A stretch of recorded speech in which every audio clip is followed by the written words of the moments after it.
هذا فوهة بركان الوعبة أو مقلعطمية،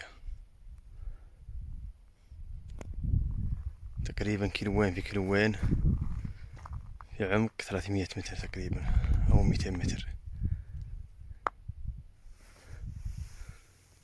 هذا جبل صغير في وسطه.